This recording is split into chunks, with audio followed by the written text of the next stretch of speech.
The will remembered Nora before I did. I thought that meant my husband had been unfaithful. By dinner, I understood the will was not accusing Martin. It was accusing me. It knew what I had forgotten, and worse, it knew I had forgotten on purpose. I keep trying to make that sound less impossible. It will not. Not the affair. I could have survived an affair. I still call myself Elaine Hart, though even that feels rehearsed now. I am 65 years old. No. I have been 65 for almost a year. That should feel like a fact. It does not. I live in a house where I can find the aspirin in the dark, where I know which drawer sticks, which pipe knocks when the heat comes on, which version of my husband's silence means guilt. That used to be enough. A name, an age, a kitchen table worn smooth by my own hands, proof that a life belonged to me. But after Nora's name appeared in the will, those things stopped feeling like proof. They started feeling like evidence, arranged carefully, waiting for me not to look too long. By then, you learn where to put certain humiliations. Behind the good dishes, inside church smiles, under your tongue until the children leave the room. But this was not hidden. This was waiting. The document did not say, "I found Nora." It did not say Martin confessed. It said, "If my wife remembers the other woman," remembers. That word touched me before I understood it. I was at the breakfast table, bare feet on cold tile, coffee cooling beside my pills. My wedding ring felt wrong. I twisted it once. It slid off, too easily. Not from swelling, not from age, from mismatch. It landed in my palm like evidence from someone else's hand. I still call myself Elaine Hart. No, I have called myself Elaine Hart for 41 years. That is different. I keep my blood pressure pills in the spice cabinet. I write grocery lists on church envelopes. I know which stair creaks. I know Martin coughs twice before lying. That morning, the house was quiet, so I did not know yet. The call came from Celia Marr, our attorney. She used the careful voice people use around hospital beds and large mistakes. She said she was confirming a routine adjustment to our will. Routine. I trusted that word for almost 6 seconds. I asked what adjustment. She said, "It only affects Nora Saye's authority if your marital status becomes disputed." I said, "Who is Nora Saye?" Celia stopped breathing for a moment. Not long. Long enough. Then she said, "Elaine, you asked us not to say her name unless the continuity clause activated." I hung up. Not because I was brave. Because I thought endings still worked. The email arrived anyway. 2 attachments. Heart will, revised. Heart will, remembered. I opened revised. I wanted the less insane title. Nora Saye had medical authority over me if I became resistant to marital continuity. Not dead, resistant. She could enter our home, open our safe, remove sealed domestic materials. She could make funeral decisions for Martin. Then lower down, for me, I touched my own throat. I was alive, warm, angry, barely breathing. And a woman I did not know had permission to arrange what happened after I stopped. Not my death. My consent. That was the first rule I understood. The document was not waiting for me to die. It was waiting for me to agree again. I printed the will. 17 pages came out. I counted 19. I counted again. 17 sheets. 19 pages. Page 12 appeared only when I looked for page 11. Page 15 smelled like Martin's aftershave. Martin was not home. At the bottom of the continuity clause were my initials. Not scanned, not forged badly. Mine. I knew the pressure of my own hand. When Martin came home, I put one page on the kitchen island. Just Nora's name. I wanted guilt raw, before apology, before explanation, before he remembered which version of himself to use. He denied everything before looking down. Then he looked down, his face emptied. "That clause should not be active yet," he said. The refrigerator hummed. The house held still. I asked who Nora was. He said he had never met her. Then he said he had met her before we married. Then he said, "Before you returned." Returned. Not home, not to him. Somewhere older than both of us. The word opened nothing. That was worse. It only pressed on a bruise where a memory should have been. I called Celia back. She said I had brought a blue folder years ago. She said I cried when the clause was read aloud. I told her she was mistaken. The call dropped. When she called again, she apologized, then asked if I wanted to schedule a first consultation. First. By evening, I had Martin, Nora, Celia, and a will that had begun correcting the order of my life. I still believed the original copy would settle it. That was the last belief that sounded like mine. I went to the bank because signatures still seemed honest. That was my mistake. I thought ink could only betray me once. The clerk asked for my identification. I gave it to her. She looked down, then at me, then down again. "This one still says Hart," she said. Still. I asked what else it would say. She turned the screen away carefully, as if my name might see itself. My phone buzzed. "Martin, do not let them verify you in public." I had not told him where I was. Across the counter, the clerk's monitor chimed. She read something I could not see. Then she turned my license face down. That was when I stopped wanting Martin innocent. I wanted him simple, a husband, a liar. A man with one woman hidden badly. The clerk returned with a supervisor. They would not release copies. But I saw enough. 3 signature cards, Elaine Hart, Elaine Venn, and one without a name. Only, wife, pending recognition. I laughed, too loudly. The supervisor asked if I needed water. I said I needed my signature back. No one smiled. I had gone there to prove Martin forged me. Instead, the bank treated me like the forgery. Martin could lie, Celia could lie, but institutions do not panic unless their records have already chosen a version of you. So I went to Celia, not because I trusted her, because offices have lights, tables, calendars, things that pretend time is agreed upon. She placed the certified will beside mine. For 5 minutes, the pages matched. Relief moved through me so quickly, I mistook it for proof. That is embarrassing now. I almost forgave the paper. Then Celia said, "See? The document is stable when all parties are represented." I asked who represented Nora. Celia looked behind me. There was no one there. But the office changed anyway. The diplomas shifted. The window became a frosted glass door. A 4th chair sat at the table, pulled out slightly, as if absence had posture. The will had not changed. The room had. I touched the chair. Warm. A new clause appeared. The wife acknowledges spatial distress upon partial recollection. I had not remembered anything. I had only asked a question. The paper edge pressed into my thumb. That helped.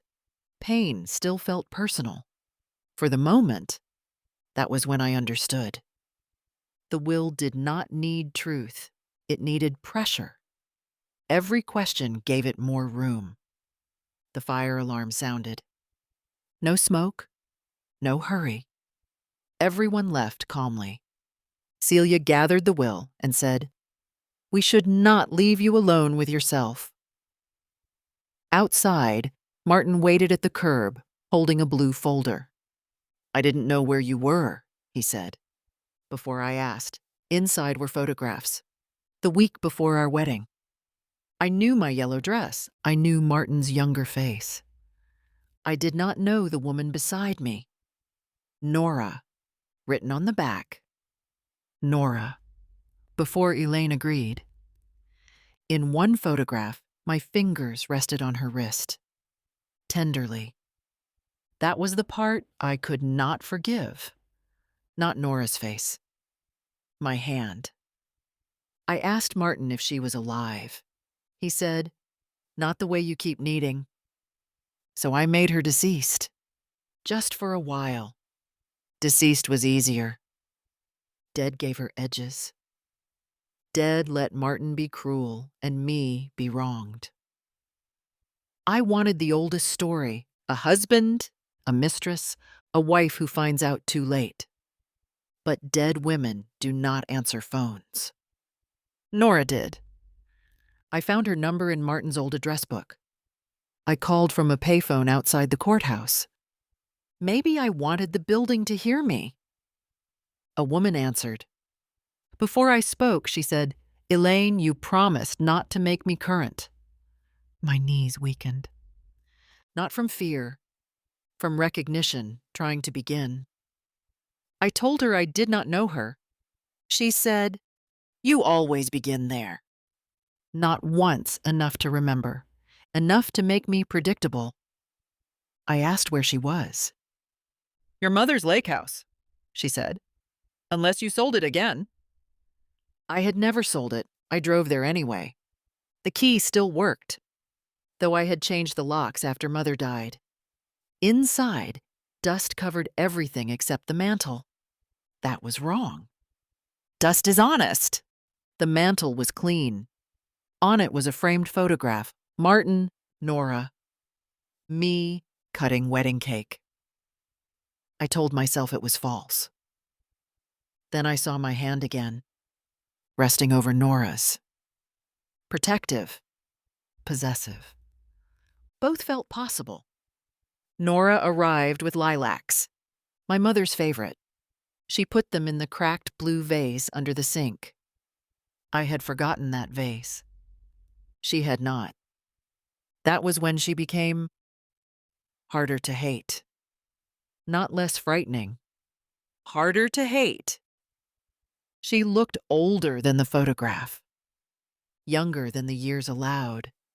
"You came faster this time," she said. I accused her of stealing my husband. She looked almost sorry.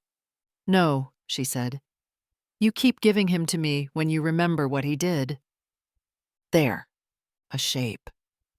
Martin had done something. Martin could still be the center. I held on to that. Nora touched the photograph. He was never the center. Nothing moved. That was how I knew the sentence was dangerous. I opened the will on the lake house table. I said Nora's name. Nothing happened. I asked if she had been in my marriage before I was. Nothing happened. Nora said, "It does not perform for doubt, only for decisions." So I made one. I filed an emergency petition. Fraud, forgery, undue influence. Anything with edges. The clerk stamped it. The date appeared as the morning of my wedding. "This was already denied," she said. At the bottom was my signature. Under it, "I agree to be removed from the marriage if certain memories return." When I got home, Martin was asleep in the guest room. A suitcase waited beside him. Packed for me. Inside were clothes I had donated 10 years earlier. They fit. Not almost, not wrongly. They fit like I had been expected back. The suitcase had not been packed for leaving. It had been packed for returning. After the suitcase, I stopped looking for proof. Proof had started looking back. That sounds dramatic. It was not. It was practical. Investigation requires a person who trusts evidence. I had become someone who touched walls before entering rooms. The house felt too familiar. That was the problem. The chipped mug, the stair that creaked, Martin's reading glasses beside his chair. All of it looked like proof I had lived there. All of it felt rehearsed. Then I saw our wedding portrait. I had passed it every morning for decades, Martin in his gray suit. Me in ivory, smiling like a woman who had chosen once. But now Nora stood behind me. Her hand rested on my shoulder. Martin stood slightly behind us both. Not between us, behind. I took the frame down. I meant only to look closer, I think. The glass broke against the floor. My palm split open. Blood touched Nora's face. The will opened on the dining table. I had not put it there. It lay flat, patient. The clause title read, Marital Continuity. Under it, a new line appeared. Upon voluntary damage to shared memory, the wife resumes prior consent. Prior consent. Those words were worse than guilt. Guilt gives you an enemy. Consent gives you a past. Martin came in behind me. He saw the blood, then the page. He did not ask what happened. He looked relieved. That was the first thing I hated. I told him to take Nora out of my house. He said, I tried. I said she had never been in my house. He looked at the broken portrait, then at me. Elaine, he said, she was in it before I was. I slapped him. I had never done that, not once. His head turned. His hand rose to his cheek. But his face softened, as if I had finally said something he understood. Good, he whispered. You still think I'm the betrayer. I asked what he was then. He said, what you used when you wanted not to remember. That was the sentence that moved him out of the center. I had wanted him to be the villain because villains are simple. Tools are worse. Tools mean someone picked them up. I laughed, then stopped. Because the safe was in the laundry room. Because the will mentioned sealed materials, and because Nora's number had already opened something I could not close. Martin followed me, begging now, not loudly, that was worse. The copies are only copies while the original exists, he said. So I went to the laundry room. The fireproof safe sat beneath the detergent shelf. I tried our wedding date. Nothing. My birthday. Nothing. Then Nora's phone number. The lock clicked. Inside was no original will. Only a smaller wedding ring. A brittle blue ribbon, and an envelope addressed in my handwriting, to the wife who remembers first. My blood smeared the flap. I opened it anyway. There was one sentence inside. Do not punish Nora for surviving what I asked her to hold. It sounded too much like love, so I burned it. I burned it. I wish I could say I hesitated. I did not. Mercy in my own handwriting felt like evidence against me. For a moment, nothing happened. Then every smoke detector in the house began speaking in Celia's voice. Consent cannot be destroyed after activation. I had thought burning the note would erase a choice. Instead, it proved I had made one, again, again, again. Martin locked himself in the bathroom. Through the door, he recited dates. Our wedding, my first surgery, my mother's death. The day Nora became unmentionable. The day I chose the later marriage. Then my daughter called. She asked why Aunt Nora had sent medical forms. I told her she did not have an Aunt Nora. She went quiet, then said very gently, Mom, Are you doing this again? Again, not sick, not confused, again. The word made my daughter sound less like a daughter and more like a witness. After that, I no longer wanted proof. I wanted to know what I had made everyone promise not to tell me. Not because I trusted the truth, because I had begun to suspect the lie was the only part of me still trying to protect someone. That was worse, because wanting to know was how the document kept opening. There was one quiet hour. I keep returning to it. Not because it was peaceful, because peace had begun to feel arranged. Martin came out of the bathroom with his shirt buttoned wrong. His face looked emptied, not innocent, used. "We can stop," he said. He held both hands where I could see them. No papers, no keys, no ring. "Sign nothing, ask nothing. We leave tonight." I wanted that. God help me, I wanted the oldest version. A husband, a mistress, a wife who decides not to know. Then the doorbell rang. No one stood outside. A certified envelope lay on the porch mat. The receipt had already been signed. Elaine Hart. The ink was wet. My hand was dry. Inside was a clean will. No Nora Saye, no continuity clause, no medical authority, just ordinary words. House, accounts, burial, surviving spouse. For 1 minute, I loved the lie, because the lie had a shape I understood. Husband, wife, other woman. 3 roles, 3 corners, a story old enough to survive being false. Then I saw the witnesses. Nora Saye, Elaine Venn, Martin Hart, and beneath Martin's signature, in smaller type. Recognized until recall. The hallway lengthened behind me. Not much. Enough. My ring tightened until my finger went pale. I tried to pull it off, and it would not move. Martin said, "Do not read the original." I had not asked about an original. That was how I knew there was one. The laundry room smelled like detergent and lake water. The safe opened before I touched the dial. Inside was the original will. Cream paper. Dry as bone.